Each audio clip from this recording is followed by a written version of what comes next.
सबसे बड़ी खुशी और गर्व की बात तो यह है, आज ग्रामीण और शहरी जनता का वो कमेरा वर्ग इकट्ठा बैठा है जो इस देश को और दुनिया को विकास के रास्ते पर आगे बढ़ा रहे हैं। और हम अपना विकास भी करेंगे,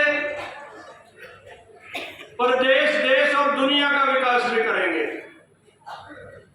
इसके लिए मैं सबसे पहले CITU के 14वें राज्य सम्मेलन की शुभकामनाएं देते हुए, ये आशा करते हुए इस सम्मेलन में और इस सम्मेलन के बाद मजदूर, किसान, नौजवान, विद्यार्थी,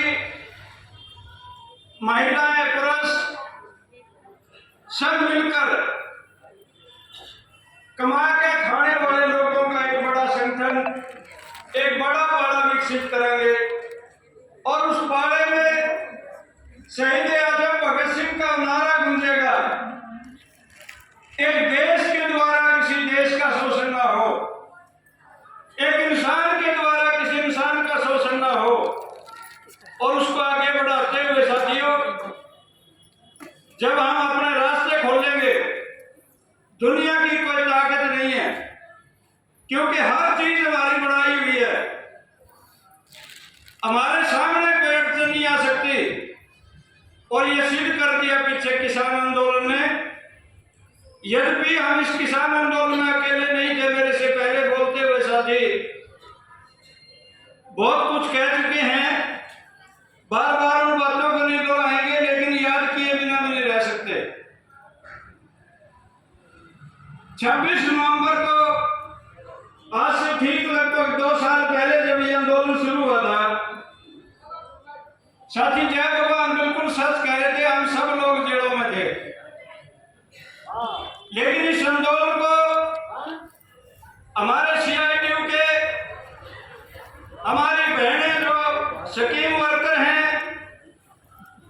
हमारा खेत मजदूर और जो किसान साथी जेलों से बाहर रह गए थे, उन्होंने जो कंधे से कंधा मिला के लड़ा। किसी को 26 तारीख को, किसी को 27 तारीख को और 28 तारीख तक सब किसान भी जेल और थानों से बाहर करने पड़े।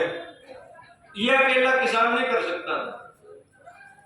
आप सब बधाई के पात्र हैं। जब हम 26 तारीख को दिल्ली के लिए रवाना हुए थे, देश के कर्मचारी ने, देश के श्रमिक ने, मजदूर ने उस दिन पूर्ण भारत बंद करते हुए हड़ताल की थी। इस बात को हम कभी नहीं भूल सकते।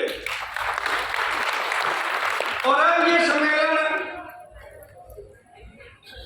एक नई व्यवस्था स्थापित करने का, एक वैकल्पिक व्यवस्था करने का शुरुआत करेगा।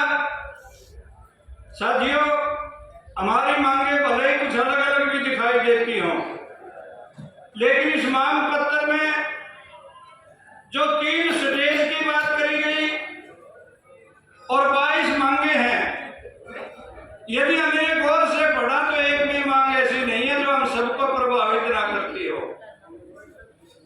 मैं इस मांग पत्र का, इस प्रस्ताव का पूर्ण रूप से अखिल भारतीय किसान सभा की ओर से समर्थन करता हूं। और जो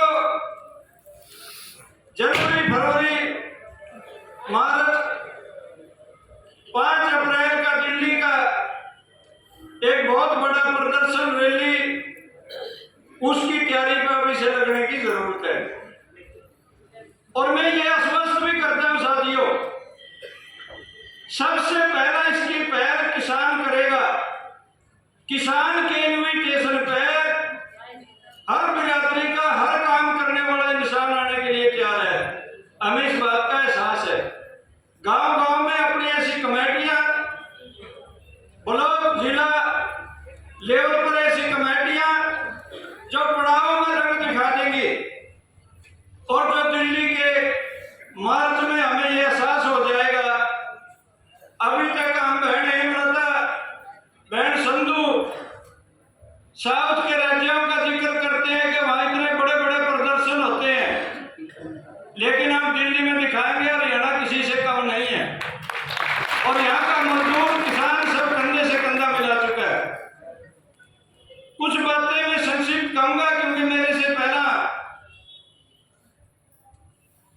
साथी बैगनपुरिया पशुधन पर विस्तृत चर्चा कर चुके और किसान आंदोलन पे साथी जय भगवान बड़ी संख्या में बड़ी बात आंदोलन के हिस्से की कह चुके, उन्हें तो राहू नहीं गा।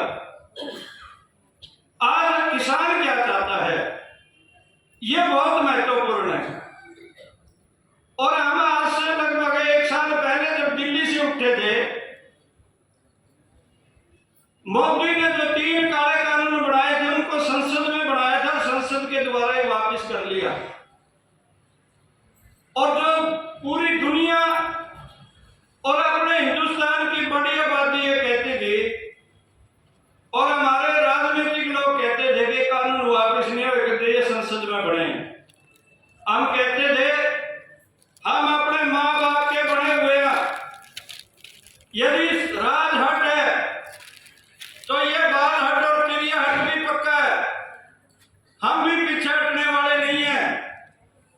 या तो कानून वापस होंगे या फिर हमारे शहीद होने के बाद 100 गांव में जाएंगे। और वो सिद्ध हुआ, हमारे 750 साथियों ने कुर्बानी दी, सरकार को सद्बुद्धि आई, उन कानूनों को वापस लेना पड़ा। ये हमारी मांग नहीं थी, ये सरकार के द्वारा पैदा की गई मांग थी। हमारी मांग है आज भी एमएसपी पे कानूनी गारंटी दी जाए, स्वामीनाथन आयोग के C2 प्लस 50% लाभ के साथ किसान की हर पैदावार, चाहे मोटे अनाज है, चाहे सब्जियां हैं, चाहे फल फ्रूट है, चाहे वो मछली पालन करता है, चाहे वो पोल्ट्री फार्म करता है, चाहे वो भेड़ बकरियां पालता है, चाहे वो पशु पालन के द्वारा अपना दूध का उत्पाद पैदा करता है, उसको लागत का 1.5 गुना मिलना चाहिए। और एक बात और चाहते हैं इसके साथ ही, बिल्कुल एपीएमसी एक्ट के तहत देश में मंडियों का विकास किया जाए और किसान की हर पैदावार मंडी में खरीद की जाए, ताकि वो सारी की सारी पैदावार एफसीआई के गोदाम में जाए और पीडीएस राशन प्रणाली के द्वारा, सार्वजनिक वितरण प्रणाली के द्वारा आम गरीब आदमी के घर तक पहुंचे। यह तब संभव है जब सरकार के गोदामों में अनाज होगा, अन्य सामान होगा। यह मांग केवल किसान की नहीं है साथियों, हम नहीं चाहते इस देश का एक भी इंसान भूखा सोए, हम नहीं चाहते हमारी 7 साल की बेटी अपने माँ के गोडों में ये कहते हुए कि माँ भात और दम तोड़ दे। हिंदुस्तान के किसान ने 150 करोड़ आबादी का पेट भरा और अब जब रूस और यूक्रेन का युद्ध चल रहा है, हमने 150 देशों को गेहूं और चावल सप्लाई किया।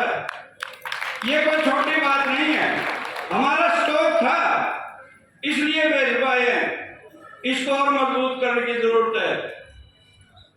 सबको भोजन, पेट भर भोजन की गारंटी मिले। जब लाल झंडे के लोग सरकार को समर्थन कर रहे थे, कई कानून बने थे जिनमें यह भी एक था, लेकिन इस सरकार ने एक करके उनको कमजोर कर दिया, निरस्त कर दिया। श्रमिकों के 44 कानून आजादी के बाद जो बने, धन को 4 कोड में बदल दिया। किसानों के साथ धोखा, मजदूरों के साथ धोखा, देश की जनता के साथ धोखा।